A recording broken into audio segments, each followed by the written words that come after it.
Hello, hello les amis, j'espère que vous allez bien. Bienvenue dans ce nouvel épisode. Je me présente, Bentoubab, je suis auteur-illustrateur. Je travaille principalement en conte illustré, bande dessinée, un petit peu de jeux de société aussi, et de la commande d'illustration, tout ça. Je travaille principalement en auto-édition et en micro-édition. Auto-édition, qu'est-ce que ça veut dire? Ça veut dire que je fais à peu près tout moi-même, sauf l'impression. Donc je gère tout l'avant, la création du projet, la mise en page, voilà, tout le truc. Je livre un beau petit fichier PDF à mon imprimeur avec lequel je vois les derniers détails d'impression, le choix du papier, la reliure, le grammage, le cartonnage, machin, tout ça. Et entre-temps, je fais un petit financement participatif si besoin, si j'ai pas les fonds pour imprimer mon petit bouquin, mon petit projet.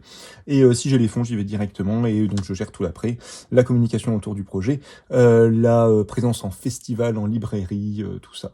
Voilà, voilà. Et je fais de la micro-édition. Micro-édition, ça veut dire que je fais des petites quantités de ce que je fais, pas plus de 200 exemplaires.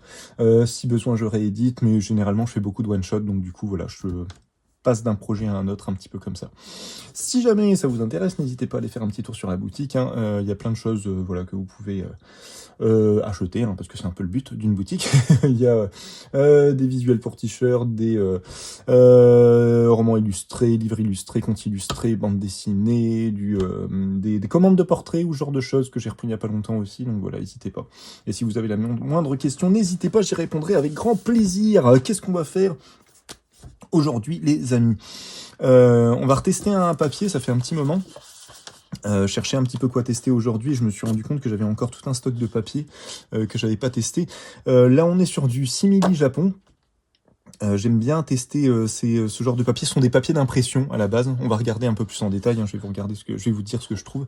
Mais à la base, ce sont plus des papiers d'impression pour de la gravure.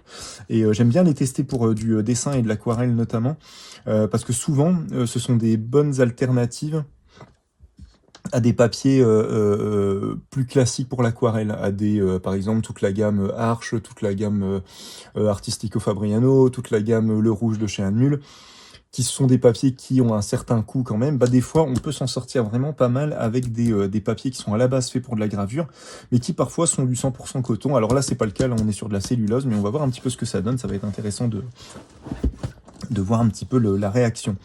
Mais en fait, comme ce sont des papiers pour impression, notamment pour gravure, gravure pour ceux qui connaissent pas, hein, vous avez de la linogravure, de la gravure sur bois, de la gravure sur zinc, donc ce sont des plaques de métal.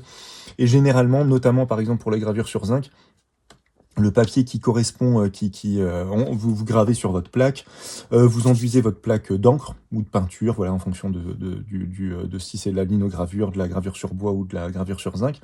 Et après, vous allez passer ça sous presse. Donc sous un rouleau, vous allez mettre votre plaque, un papier, et du coup, voilà, vous allez faire une impression. Voilà, c'est un peu l'idée. Je vous explique ça un peu rapidement.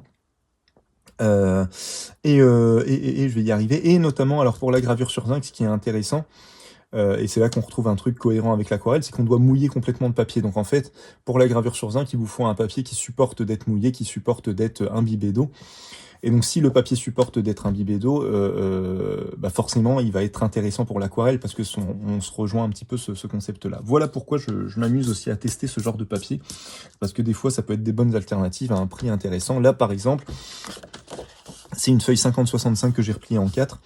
Et 50-65, on est à 3,19€ la feuille. Donc voilà, c'est pas déconnant niveau prix. Très intéressant, et on va voir un petit peu ce que ça donne. Dans l'idée, si jamais vous recherchez sur la chaîne, j'avais déjà testé du Chromia de chez Fabriano, qui est à la base aussi un papier d'impression, plus même pour du pastel et tout ça, qui fonctionne vachement bien pour de l'aquarelle, dans la mesure où c'est du 60% coton. Vous avez le Rosa Spina, je crois, qui est du 50% coton, si je dis pas de bêtises. Enfin, il faudrait aller revoir les tests, mais en tout cas, voilà, vous avez plein de papiers comme ça, qui sont pas trop élevés niveau prix, et qui sont vraiment de très bonne qualité, autant niveau texture que niveau grammage, parce que là, par exemple, on est sur du 250 grammes, et des fois, ça peut monter jusque du 300, tout ça. Donc ça peut vraiment être intéressant en termes de papier à tester. Voilà un petit peu l'idée. Qu'est-ce que je peux vous dire sur ce papier, les amis? Donc papier 100%, papier alpha 100% cellulose, belle teinte blanc naturel, surface fine. Alors ce qui est intéressant, c'est qu'on a au toucher comme ça, j'ai l'impression que c'est ce côté-là qui est le côté destiné à être utilisé. Mais je pense qu'on peut utiliser les deux côtés. Là en soi, vous avez un grain assez fin, limite satiné, et de l'autre côté, par contre, on est sur quelque chose de très lisse. Vous n'allez pas voir grand-chose au niveau de l'écran. J'essaierai de vous faire une petite vidéo, une petite photo pour vous montrer la différence des grains. Mais du coup, voilà, on a un petit peu cette différence-là entre les deux. Donc moi, je vais travailler sur cette partie-là où il y a un léger grain. Je pense que la texture va être intéressante pour l'aquarelle. Qu'est-ce que je vous ai pas dit encore? Surface très fine, donc lisse, le rend particulièrement bien adapté pour l'impression des détails les plus fins. Grâce à son encollage en interne et légèrement en surface, ce papier convient parfaitement pour la gravure en relief, donc taille d'épargne, linogravure, ce que je vous disais, ou les techniques d'épargne, de sérigraphie et de monotype. Également adapté à la taille douce, donc la taille douce c'est justement tout ce qui est gravure sur zinc et tout ça. Rénalon et compagnie. Il s'agit d'une belle alternative au papier japonais, ce papier permet de garantir la pérennité des œuvres sans acide, au pH neutre avec réserve alcaline, pour résister au vieillissement. Voilà un petit peu pour la petite description. Voilà. On va faire la batterie de test habituelle, je vais diviser le papier en deux, je vais faire toute une batterie de test juste ici, je ferai un petit dessin sur la droite, et puis on se quittera là-dessus, et ce sera très bien. Voilà, un peu. On va essayer de s'y coller tout de suite. Hop. Pour ce faire, du coup, j'utilise de l'aquarelle, alors c'est, hop, pas cela, hein, mais ce que vous avez ici, je vais essayer de voir si ça passe à peu près à l'écran, je vais essayer de le mettre là, pour qu'on voit un peu tout. Hop. De l'aquarelle artisanale qui a été fait par Aqua Auracolor, mais qui a fermé son atelier depuis, donc du coup, bon, voilà, quoi, je peux pas vous encourager à aller voir ce qu'elle fait, parce que du coup, elle a terminé son entreprise, elle a arrêté son entreprise.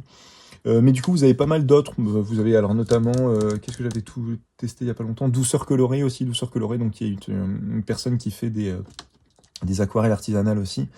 Ce qui est intéressant quand vous prenez des aquarelles artisanales par rapport à des aquarelles un peu plus classiques, c'est la gamme de couleurs qui est complètement différente, vu que ce sont des couleurs qui sont faites par les personnes. On a un nuancier qui est complètement différent, donc ça peut être intéressant si vous êtes habitué à l'aquarelle, que vous voulez changer un petit peu, changer un peu d'air, ça peut être intéressant. Voilà, on va faire un test principalement avec ça, avec du crayon aquarelle et du feutre aquarelle aussi, pour voir un petit peu comment le papier réagit, c'est toujours intéressant. Et puis voilà, hop.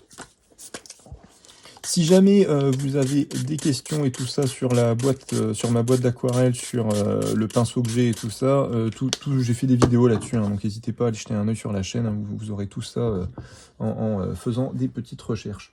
Il me faut un petit mouchoir pour pouvoir essuyer mon pinceau. Hop, j'en ai un là, c'est très bien. Tac. On va mouiller complètement le papier pour un premier essai. Hop. Un premier essai pour voir comment il réagit au mouillé sur mouillé directement. Voir un peu le comportement du papier. On va se mouiller une zone. Hop.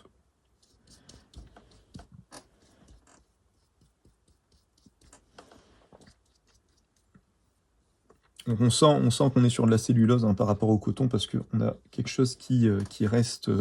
on a beaucoup d'eau qui reste en surface et pas bu très rapidement, comparé au coton qui va boire mais qui va conserver du frais.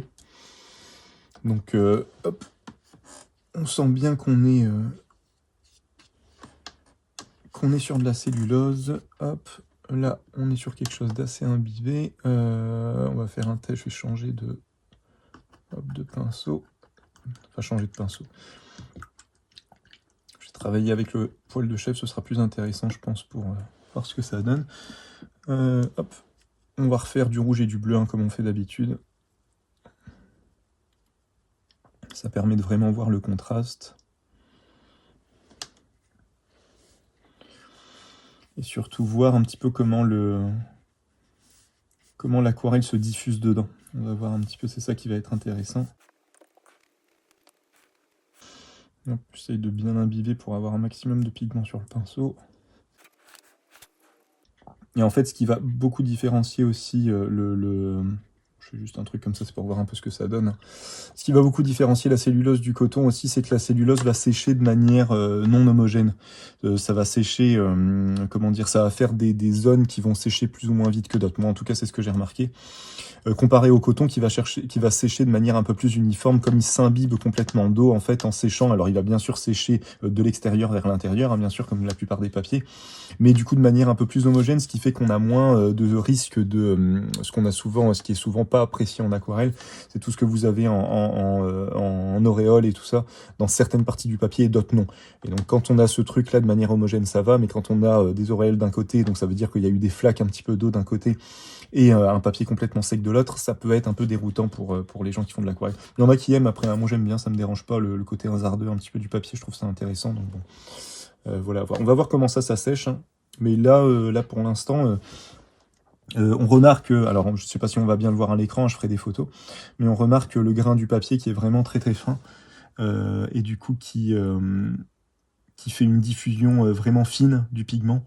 On n'est pas sur quelque chose de très vallonné, comme par exemple du grain torchon ou ce genre de choses en coton. On n'a pas une super fusion des couleurs, hein. Faut la travailler un petit peu, comparé par exemple à, justement à des 100% coton, torchon et tout ça, qui sont un peu plus cool de ce côté-là pour la fusion. Donc bon, on va voir comment tout ça sèche. Non, c'est vraiment la batterie de test que je fais de manière générale. Je sais pas si elle est, bon, entre guillemets, si intéressante que ça. Moi, je la trouve intéressante pour moi parce que du coup, ça me permet de voir les différences entre, bah là, en l'occurrence, entre mouillé et sec. Après, avec les tests de crayon, tout ça, c'est des choses que j'utilise assez souvent. Donc bon, j'espère que ça vous parle aussi. Moi, ça me parle, hein, forcément. mais voilà, j'espère que c'est cohérent pour vous aussi. Si ça ne l'est pas, si jamais vous avez des idées de tests particuliers, n'hésitez pas, hein, comme ça, je prends note. Si c'est réalisable, je le fais, hein, et puis voilà. Donc, n'hésitez pas, je suis tout oui. Que ce soit en live, hein, ou dans les commentaires de la vidéo, n'hésitez pas. Bon, on a un séchage qui est assez rapide quand même, hein. Ouais, on a vraiment... Alors ça va être intéressant du coup pour des superpositions, mais sinon pour des fusions de couleurs, je pense que le papier est pas idéal, hein. Pas très très idéal. En fait, par contre, ce qui va être intéressant, comme on est sur de la cellulose, bah du coup ça se mélange pas bien, on a ce principe de couche un peu qui se crée, alors qu'il y a un 5-10 secondes qui s'est passé entre les deux couches, donc on voit que le papier quand même sèche, boit vite et sèche rapidement. C'est pas forcément un point négatif, il faut juste le savoir et du coup travailler en fonction de ça. Donc ce qui va être intéressant là sur ce papier par exemple, c'est qu'on va peut-être plus facilement pouvoir travailler en couches successives, en lavis successifs. Là où encore une fois avec un 100% coton, on travaillerait plus en fusion de couleurs. Il faudrait attendre vraiment un petit moment pour que ça sèche, quoi. Là pour le coup ça sèche assez rapidement, on le voit bien, quoi. Je vais pas le travailler plus que ça pour qu'on voit un peu ce que ça donne. On a quand même quelques fusions sur le bord, hein, mais majoritairement c'est de la couche, hein. Quand même. Hop, on va avancer du coup sur les feutres. On va se faire le test des feutres comme d'habitude. Hop, on va voir un peu ce que ça donne.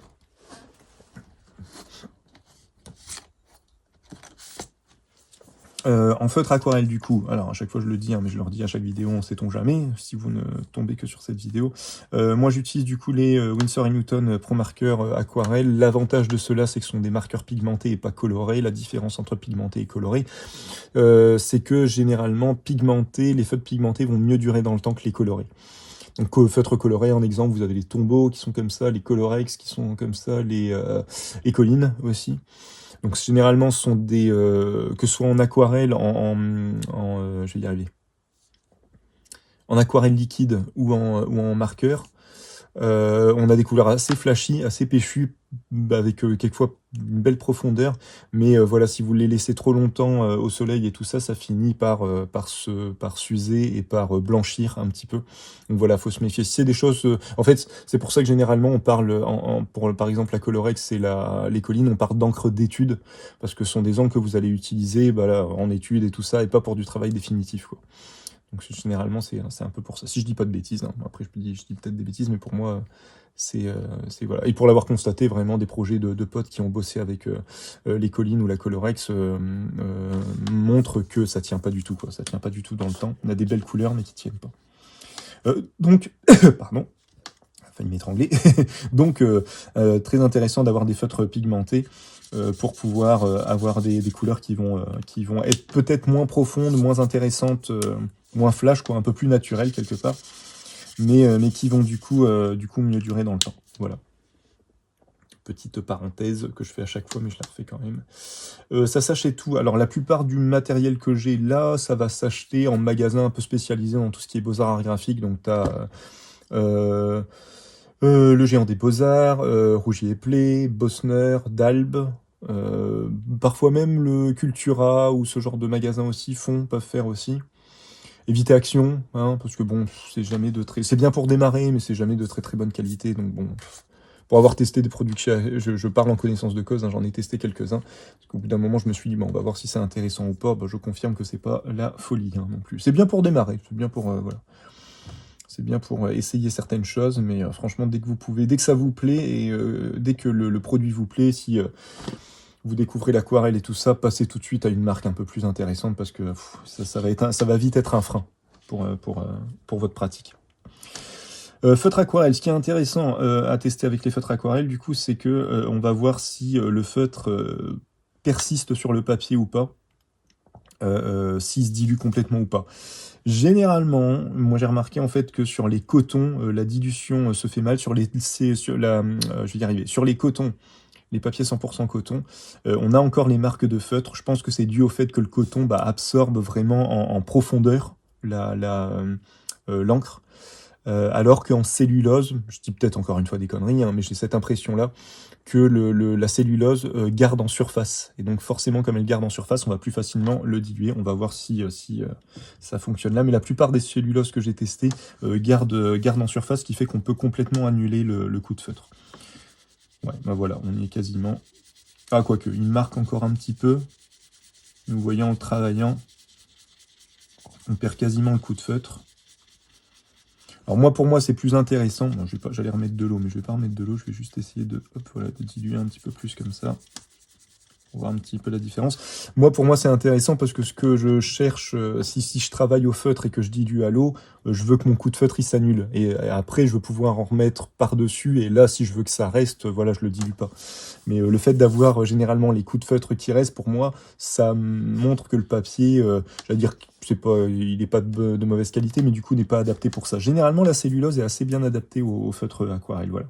Le meilleur dans ce registre-là, c'est le rouge. Hein. Le rouge de chez Anmul, c'est un papier qui est assez cher, mais c'est de la cellulose de très très bonne qualité, quoi. Ils ont vraiment fait du bon boulot. On a encore quelques marques de feutre, mais je pense que si je retravaille encore un peu, je l'enlève complètement. Donc voilà. Et alors, vu la finesse du papier, je pense que tout ce qui est crayon aquarellable va être très intéressant. Où est-ce que je les ai mis? Ils sont juste là. Hop. En crayon aquarellable, moi j'utilise surtout les Derwent Inktense. Je les trouve très intéressants niveau saturation de la couleur, ils sont bien péchus, quoi. Comparé, alors j'en ai testé pas mal, hein, mais comparé au Faber-Castell, au Caran d'Ache. Alors les Caran d'Ache, il y a différentes gammes, mais en tout cas moi j'ai testé les entrée et moyenne gamme. J'ai quand même testé même les muséums, hein, les muséums de chez Caran d'Ache, et je les trouve entre guillemets pas si fou que ça. Il faudrait que je reteste un peu plus complètement. Mais en tout cas, les Derwent, je les trouve très intéressants au niveau de leur saturation. On a vraiment de belles couleurs chez Derwent Inktense. Pour vous montrer ceci, tiens, on va faire du vert d'un côté, du rouge de l'autre.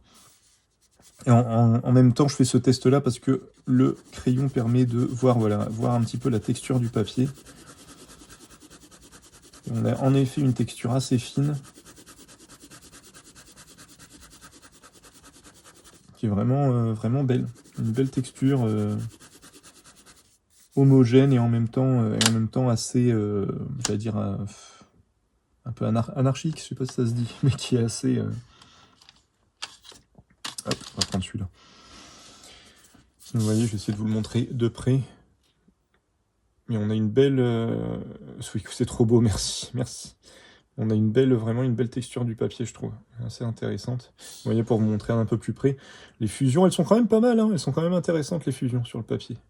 Alors là, j'ai pas bien mouillé mon papier, du coup, j'ai un petit écart, un petit carré blanc ici, parce que je l'ai pas complètement mouillé, donc on va faire abstraction de ça.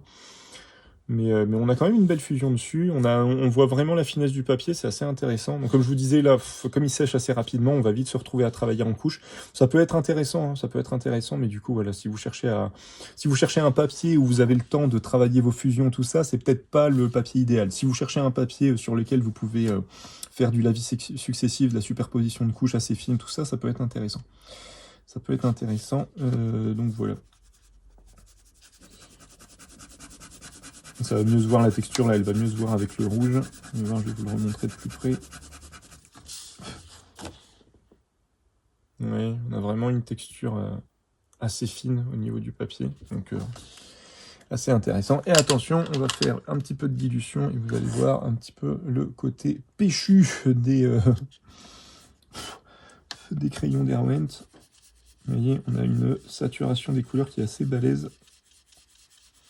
Puis en plus, ça se diffuse comme un rien. Il n'y a pas besoin de les travailler pendant des plombs pour avoir quelque chose qui se dilue. On a vraiment des très belles teintes. Et un peu sur quelque chose d'assez chargé niveau saturation. Donc si vous cherchez voilà, des crayons qui vous permettent vraiment de travailler en puissance un peu au niveau de la couleur et tout ça, c'est pas mal. Hein. Les Derwent, ils sont vraiment pas mal de ce côté-là. Ils sont assez intéressants de ce côté-là. Et ben voilà les amis, on va se faire juste un petit dessin, un petit portrait vite fait ici pour aller un peu plus loin dans le test du papier, et puis voilà. Couleur pomme bien, ouais, clairement, ouais, on a une belle couleur pomme bien, bien chargée, bien saturée. Et ben voilà, vu qu'on peut travailler, enfin vu que le papier se prête un petit peu aux couches successives, on va rester sur de l'aquarelle pure, je vais pas retravailler avec les crayons de couleur. Ou peut-être à la fin, je vais voir. Souvent, je fais ça. Souvent, l'idée, les crayons de couleur, des fois, je les travaille en base et en fin. Ce que je trouve intéressant avec les crayons de couleur aquarellables, c'est que vous pouvez faire un croquis avec. Bon, à la limite, je peux vous le montrer, en fait. Ce sera plus simple que de vous l'expliquer. Par exemple, qu'est-ce que j'ai là? Si je prends un bleu, voilà, même un bleu assez foncé, que je fais ma structure avec. Hop. Même si on va faire une structure où je vais y arriver. Je vais la charger un peu, je vais faire voilà, vraiment tous mes traits de construction, tout ça, juste pour vous montrer ce que je veux dire. En fait, comme c'est du feutre aquarelle, il va se diluer dans la couleur que vous allez mettre, donc on va presque plus le voir. Donc c'est intéressant, je trouve, ça évite... j'aime pas utiliser de gomme, j'aime bien en voir encore un petit peu mes traits de construction derrière, donc je trouve ce procédé-là assez intéressant. Vous allez voir. En espérant que ça marche, parce que si ça se trouve, là, ça va pas le faire. Normalement, ça marche à chaque fois, hein, donc voilà, il n'y a pas de raison que ça se galère. Mais voilà, si on part du principe que voilà, vous faites votre croquis, et puis le croquis un petit peu plus poussé avec un crayon aquarelle de ce type-là. Hop.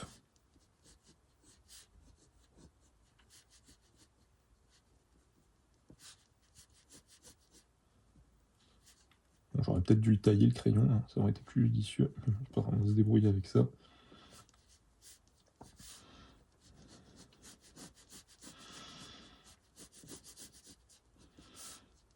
En fait, quand je vais poser après mon aquarelle, ça va...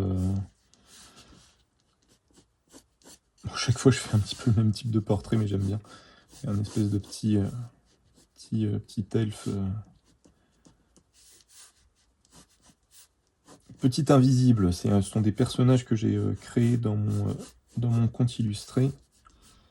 Du coup, souvent, je les dessine pas assez à mon goût, donc du coup, dès que je peux, j'essaye d'en faire un petit. Souvent, je le fais un petit peu de la même manière qu'ici, avec le même type de pose et tout ça, hein, parce que là, j'avoue que je suis un peu en automatique, je me prends pas trop la tête. Alors, on va s'amuser un petit peu sur les cheveux.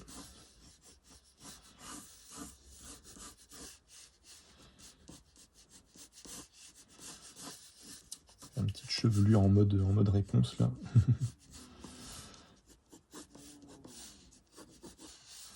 Et son petit bonnet. Voilà, c'est vraiment rapide, hein, c'est juste pour montrer un petit peu le truc. Vous voyez, alors, voilà, on va dire que voilà, j'ai quand même forcé sur certains traits. Si j'avais fait ça au crayon de bois classique, je gommerais, voilà, enfin j'encrerais, puis je gommerais, voilà. Là, ce qui est intéressant avec le crayon aquarellable, c'est que, voilà, maintenant que j'ai fait ça, bah, je peux directement passer à la couleur sans me soucier vraiment du crayon. Tout ça va être annulé, ou en tout cas va fortement s'atténuer au fur et à mesure des couches que je vais passer. Hop. Tu dessines trop bien, tu as appris où? Alors, beaucoup en autodidacte, et après, moi, en fait, j'ai une licence d'art plastique, c'est tout ce que j'ai. Et sinon, je dessine depuis que j'ai 12 13 ans, et voilà, j'ai vraiment testé pas mal de choses. Voilà, vraiment de tout, hein. Faut pas se. Si vous avez la possibilité, faut pas se. Oh, comment dire ça? Faut pas se bloquer. Moi, je faisais de la peinture à l'huile à 14 ans. Voilà, quoi. J'ai vraiment aimé tester. Puis, il faut tester pas mal de choses. Et si vous aimez dessiner, à un moment donné, vous allez trouver l'outil, le médium qui vous correspond un petit peu. Moi, en ce moment, c'est plus l'aquarelle. Après, des fois, ça change, hein. Et voilà. Ce que j'aime bien, c'est ça, moi, c'est prendre du plaisir avec l'outil. Et donc, à partir du moment où on prend plaisir avec ce avec quoi on dessine, bah, on progresse, quoi. Tout simplement, il n'y a pas de secret. Puis il faut dessiner tous les jours, hein. Il n'y a pas de secret là aussi. Le dessin, c'est un sport, hein. Le dessin, c'est comme si vous faisiez de la musculation, que vous alliez à la salle ou que vous faisiez vos petites séances chez vous tous les matins. Bah, faut faire un peu de sport tous les jours. Et puis ouais, de temps en temps, faut faire faut faire des exercices, hein. Faut travailler de l'anatomie, faut travailler du bâtiment, faut travailler de la structure. Il y a vraiment pas de, pour moi, il y a pas de don, il y a pas de secret là-dedans. C'est vraiment c'est de la pratique et de l'entretien. Voilà, c'est vraiment rien d'autre. Je lui fais une couleur un peu très terne. Alors attendez, je vais essayer de lui faire une couleur de peau quand même un peu plus, quoique, on peut rester sur cette couleur-là en vrai, hein. Mais je vais essayer de juste rajouter un petit peu de, hop, truc un petit peu plus rosé. Parce que forcément, comme le crayon aquarellable que j'ai utilisé, c'est un crayon bleu, je vais avoir une teinte un peu bleue qui va aller teinter l'aquarelle que je vais mettre. Et quoi, on va faire un remplissage vraiment basique. Je vais laisser juste quelques petites zones de lumière, vraiment toutes petites. Et je vais le remplir majoritairement. Hop. Bon, du coup, son visage, il est fort rose, là. Pas fait d'entre-deux.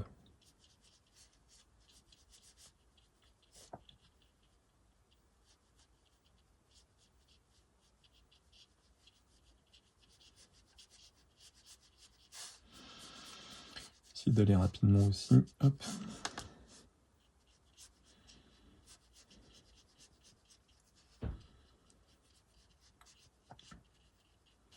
Vous voyez, l'idée c'est ça, c'est que le crayon, il va rester, moi je trouve ça assez joli, quoi, il va rester en diffusé un petit peu, et au fur et à mesure des couches que vous allez mettre, vous allez voir, il va s'annuler, tout simplement, il va vraiment tout doucement disparaître. Moi, c'est une méthode que j'aime bien utiliser, je trouve que du coup, il y a de la profondeur, quoi. On n'est pas sur...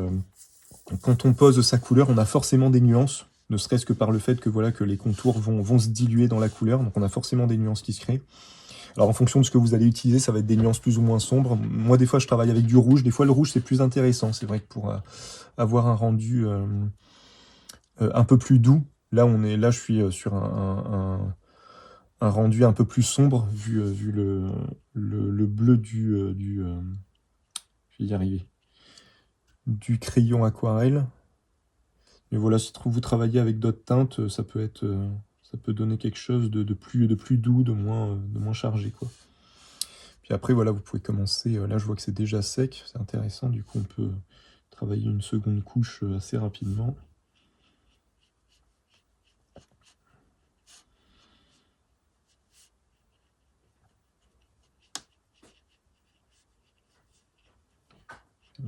Voilà, un petit côté un tout petit peu plus sombré. Charger un petit peu plus le visage. Hop. Qu'est-ce qu'on va faire? Tiens, les cheveux, on va faire le rouge. J'aime bien le rouge de chez de la personne qui m'a offert les couleurs de chez Aqua Oracolor, mais il est bien, il est puissant, quoi. J'aime bien parce qu'il est Il est puissant, et alors elle a lié ses couleurs au miel d'acacia et à la gomme arabique. Et quand vous avez Sennelier qui lie ces couleurs avec du miel aussi, et l'avantage de ça, c'est que ça vous fait des couleurs onctueuses, et surtout qui, des fois, quand vous les travaillez sur une aquarelle qui est encore un peu humide, le gros avantage, c'est qu'elles vont pas se diffuser tout de suite. Elles vont rester un petit peu là où vous les posez. Ça permet de pouvoir travailler dans de l'humide, et quand même marquer, avoir quelque chose avoir une zone qui se balade pas trop, quoi. Je sais pas si c'est très clair ce que je dis. Avoir une zone qui bouge pas trop, qui va pas se balader sur tout le papier comme on peut voir de temps en temps avec certaines aquarelles. Donc pareil, quoi, c'est un avantage, comme ça peut être un désavantage, ça dépend ce qu'on recherche, mais là dans mon cas, ça m'intéresse assez.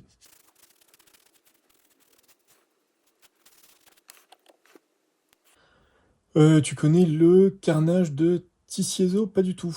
Qu'est-ce que c'est? Le carnage? Je connais pas du tout. Désolé, hein, j'avais pas regardé avant. Je peux te poser une question, comment on dessine, car j'ai 12 ans. Je suis Oméga Gaze. Oméga. Ça veut dire, j'ai pas le truc. Alors, comment on dessine? Bah franchement, il n'y a pas de. Va jeter un œil tu vois, quand tu tapes tips de dessin ou astuces de dessin sur YouTube et tout ça, et tu vas forcément tomber sur des exercices voilà, de dessin, comment faire un visage ou ce genre de choses, puis tu t'entraînes. Il y a vraiment pas de. Franchement, il n'y a vraiment pas de secret hein, là-dessus.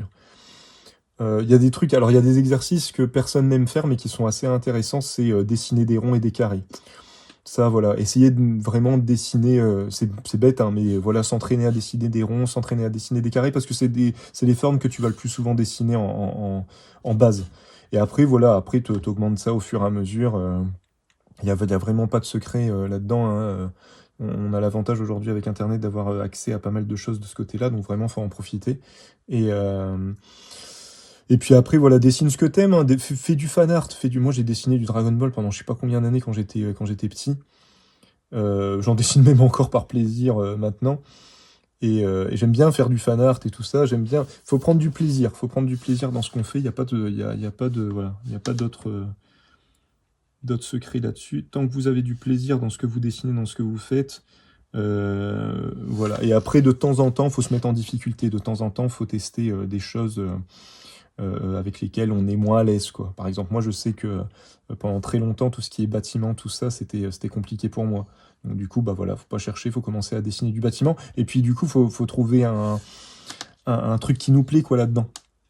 Moi, je sais que par exemple, pour les bâtiments et tout ça, je pensais que dessiner les bâtiments, c'était forcément faire un truc très architecture, très voilà, règles, équerres et compagnie, et ça me saoulait. Pour moi, le dessin, c'est pas ça. Et puis, je suis tombé, voilà, en faisant des recherches un peu, je suis tombé sur des artistes qui font ce qu'on appelle du urban sketching, et du coup, artistes comme Félix Scheinberger ou Santi Sales et tout ça, qui dessinent du bâtiment, mais à main levée. Alors c'est bancal, ça part dans tous les sens. Des fois, on a même un peu du mal à voir ce qui se passe. Et pourtant, ça marche, quoi. Et pourtant, ça marche. Pourtant, c'est super beau à regarder. Et donc voilà, tout ça, moi, il y a plein d'artistes comme ça que je vais voir et qui me permettent ça me permet de débloquer un petit peu des nœuds au cerveau et de me dire, ah, mais on peut dessiner comme ça, quoi. On peut faire ça. On n'est pas obligé de faire de telle manière. Bah non, bah en fait, non, non, on n'est carrément pas obligé. On peut faire un peu comme on a envie. Il n'y a pas de. Il n'y a pas de règle, hein, ça reste de l'artistique, ça reste du ressenti. Donc à partir du moment où ça vous plaît, honnêtement. Puis voilà, faut vraiment avoir comment on dit, cet équilibre entre dessin plaisir et quand même un petit peu dessin contrainte, quoi. Se mettre en difficulté un peu. Parce que si on dessine que ce qu'on aime, au bout d'un moment, bah, on tourne un peu en rond, quoi. Donc de temps en temps, il faut se dire, bah tiens, voilà quoi, par exemple, je ne sais pas dessiner des araignées, bah, je vais essayer de me faire une page où je vais dessiner des araignées.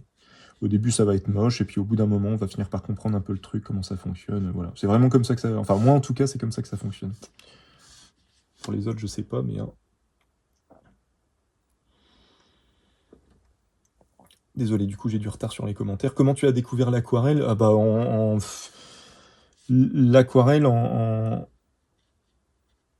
achetant l'aquarelle, l'avantage, c'est que pour 20 balles, tu as un set complet, hein. Pour 20 euros, Tu as une petite boîte d'aquarelle qui va te durer, sauf si tu en fais vraiment toute la journée, mais même si tu en fais toute la journée, je pense que la boîte peut te durer facilement 6-7 mois.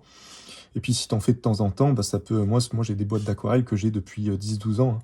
J'ai changé, allez, 2-3 fois certains godets, parce qu'il y a forcément des couleurs que tu utilises plus que d'autres, mais en soi, l'aquarelle, l'avantage, c'est ça, hein, c'est que ça se présente donc comme ça, hein, t'as des godets d'aquarelle, et du coup, comme tu les réactives à l'eau, et que sur la feuille, tu joues, c'est jamais de la couleur complètement opaque, hein, tu joues avec beaucoup d'eau, donc on utilise peu de couleurs au final, hein. C'est vraiment sur la fin qu'on va venir charger avec certaines teintes, mais sinon la plupart du temps on utilise peu de couleurs, ce qui fait que la couleur elle dure, hein. La couleur elle dure très longtemps, et en plus le gros avantage de l'aquarelle c'est qu'il n'y a aucun problème de conservation. C'est pas comme de l'acrylique où si jamais on oublie de fermer un tube ou si on le ferme mal, bah ça sèche et puis c'est inutilisable. Là il faut que ça sèche. Si ça sèche tu les réactives à l'eau et puis voilà, t'es reparti. Moi ma boîte elle est assez volumineuse, mais il y a des toutes petites boîtes d'aquarelle que tu peux embarquer partout. C'est vraiment un médium qui te permet de travailler partout. C'est ça le gros avantage de l'aquarelle. Et c'est comme ça. Moi, je l'ai découvert vraiment. Voilà, je me suis dit, bah, je vais tester, voir ce que ça donne. Puis voilà. C'est un youtubeur qui a créé son propre livre. C'est pour se défouler, par exemple. Faut colorier Mario en fermant les yeux, faire son autoportrait de la main gauche, dessiner quand les poules auront des dents. En tout cas, moi, j'adore. Ah, ok. Je connais pas du tout. Je suis Omega Guess. Faudra que j'aille y jeter un œil. Je connais pas. Mais oui, ouais, ouais. Après, ce qui peut être intéressant, ouais, c'est d'aller voir aussi des youtubeurs aussi qui vont vous demander de faire peut-être des choses un petit peu ouais, farfelues comme ça, mais du coup qui vont vous permettre de sortir un peu d'une monotonie un petit peu du dessin. Ça peut être sympa aussi, hein, ça peut être intéressant. Mais là, j'ai pas de nom à vous donner comme ça tout de suite. Moi, c'est beaucoup de youtubeurs, dessinateurs américains que je suis. Enfin, américains. Peu de français au final. Peu de français, mais... Après, alors, il y a les plus connus, hein, il y a Tutodro, tout ça. Ça peut toujours être intéressant d'aller jeter un œil et puis de voir un petit peu ce qui est proposé. Mais voilà, quoi, faut varier. Faut pas rester sur une seule et même personne. Moi, je suis pas sur un seul et même... youtubeur. Moi, je fonctionne vraiment. Je vais sur Instagram, je cherche un petit peu des artistes que j'aime bien, et puis j'essaye de voir s'ils donnent des conseils. C'est toujours pareil, hein, il faut que ce que la personne vous propose vous plaise pour pouvoir y adhérer et pour pouvoir vous dire bah, j'ai envie de dessiner un petit peu comme lui. Et après, il faut se méfier du piège de vouloir trop dessiner comme la personne qu'on aime et du coup se perdre un peu dans le style d'un autre, quoi. Faut prendre ce qu'il y a à prendre et très très vite changer de cap pour faire ce qui nous plaît, quoi. Plus facile, pour le coup, c'est plus facile à dire qu'à faire, mais il faut vraiment prendre. C'est pour ça qu'il faut varier les flûtes. Faut varier les inspirations. Moi, quand j'étais petit, je dessinais beaucoup de Dragon Ball, mais je dessinais aussi beaucoup de Final Fantasy. Je dessinais qu'est-ce que je dessinais? Un petit peu de Chevalier du Zodiaque aussi, ce genre de choses. Donc voilà quoi, il faut varier un petit peu. Puis je faisais des choses, vraiment, je faisais un petit peu de nature morte, un peu de modèle vivant, un peu tout ça. Donc voilà, faut vraiment. Bon, je vais pas tarder à m'arrêter. Mais vous voyez, là, le croquis, on le voit quasiment plus. Alors c'est très sombre hein, ce que j'ai fait. Hein. Donc c'est vrai que c'est. Là, pour le coup, j'ai utilisé l'aquarelle de manière assez chargée. Mais là, je vais attendre un tout petit peu que ça sèche et puis je vais revenir avec le crayon, vous allez voir. Du coup, je reviens, j'utilise le crayon en croquis de base et puis je l'utilise aussi sur la fin. Je vais juste attendre un tout petit peu. Voilà, un tout petit peu. C'est vrai que là, je l'ai bien imbibé. Tiens, on va faire un fond en attendant que ça sèche, histoire que ça ait le temps de sécher tranquillement, de ne pas speeder. Je reviens 2 minutes, pas de soucis. De retour. Bah tu vois, j'ai même pas vu que t'étais parti.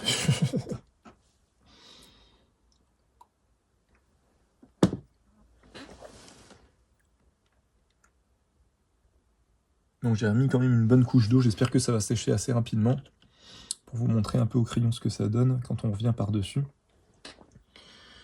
Bon, en tout cas, le papier est intéressant. Le papier, on a quand même une belle texture qui ressort. on a vite quelque chose de très, avec beaucoup de grains, très granuleux, alors que le papier est assez fin, ce qui est assez étonnant. Et en même temps, enfin, en même temps, c'est logique, hein, le papier est fin, donc du coup, on voit beaucoup le pigment de l'aquarelle qui se balade. Si en plus, alors moi, je le dilue pas énormément non plus, hein, je le travaille, je trempe mon pinceau et je le travaille rapidement. Donc du coup, on a vraiment la texture, le pigment de l'aquarelle qui se balade, quoi.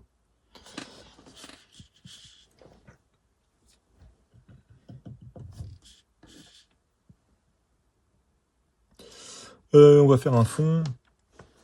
Tiens, je vais faire un fond avec ça. Hop.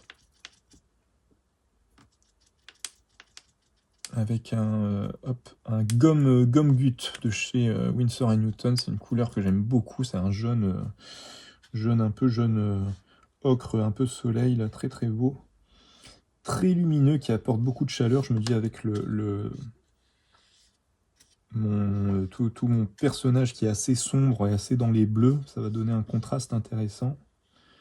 Peut-être un peu trop fort, mais bon, je pense que ça va le faire quand même. On a vraiment une belle teinte.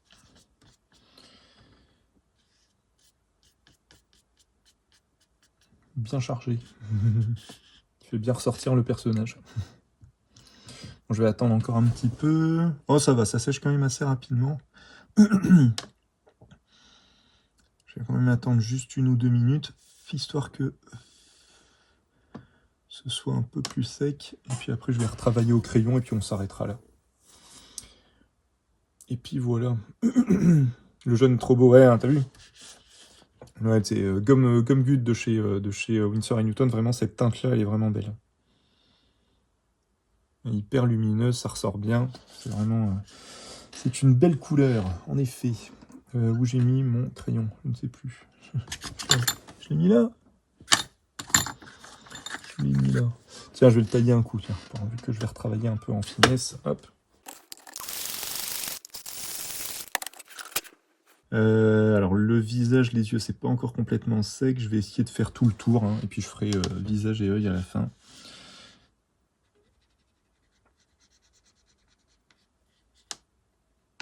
Ah.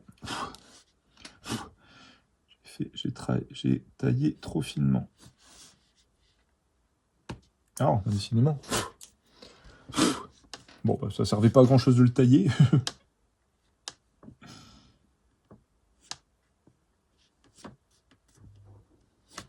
Après, j'ai mon papier qui est encore un peu humide et j'espère que je vais pas l'abîmer. Vraiment pas le but. Vous voyez, l'avantage après, voilà, de retravailler avec au crayon par-dessus, voilà, c'est qu'on va faire un espèce d'ancrage, mais au final léger, qui va pas, voilà, on n'est pas avec un marqueur noir qui ferait quelque chose de tout de suite hyper marqué, hyper contrasté, tout ça. L'avantage du crayon, c'est que déjà, on peut jouer sur plus ou moins fin, on peut, en fonction de comment on appuie, on va avoir quelque chose de plus ou moins léger, donc déjà ça. Donc on continue à travailler un petit peu dans la nuance, c'est ce qui est intéressant. Et puis ouais, moi j'utilise jamais de noir, j'utilise toujours un bleu un peu foncé, souvent voilà, souvent un bleu ou un violet, mais en tout cas jamais de noir, pour justement pas avoir ce contraste un peu trop marqué. Alors, voilà, pas attendu que ça sèche assez, donc du coup on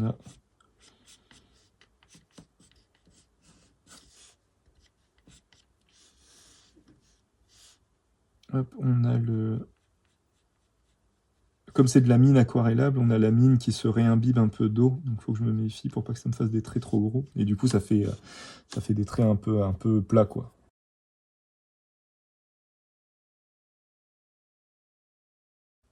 Ouais, du coup, comme je disais, mais c'est aussi un avantage du coup d'avoir d'utiliser du crayon aquarellable sur un papier encore mouillé, le pigment va se déposer un peu plus facilement. Et du coup, sans forcer, on a vite quelque chose, vous voyez, on a vite quelque chose d'assez foncé. Et on peut vite... alors, il faut se méfier parce qu'on a vite un trait très épais. Comme en fait, quand vous déposez, quand vous travaillez avec d'un crayon aquarellable sur du papier encore humide, bah vous avez la mine du coup qui commence à se diffuser, quoi. Comme c'est soluble dans l'eau, le crayon va commencer à se disperser un petit peu. Donc c'est à la fois intéressant parce que du coup il n'y a vraiment pas besoin de forcer pour que le papier soit marqué par le crayon. Et en même temps, il faut se méfier parce que du coup, vous allez finir par avoir une mine complètement molle, quoi.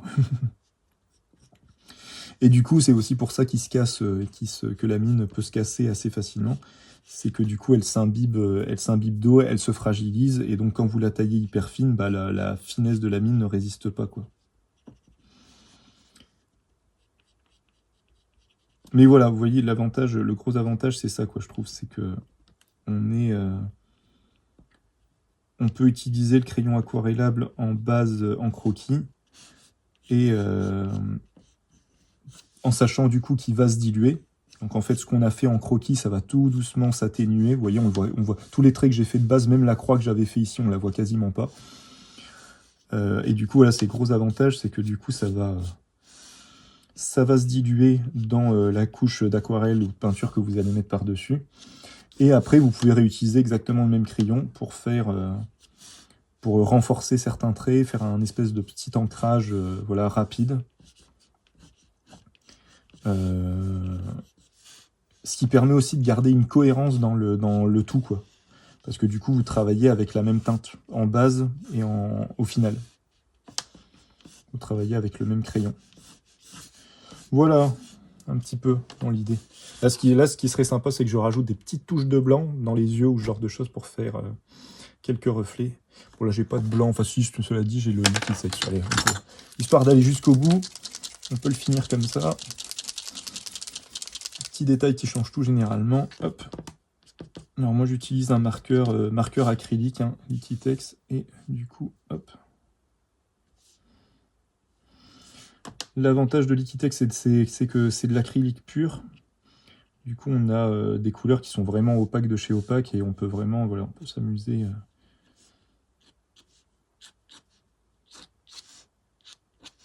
à refaire un petit peu de détails, du reflet ou ce genre de choses sur certaines parties. On peut même s'amuser, si je veux, je peux lui refaire hop, des petites boucles d'oreilles.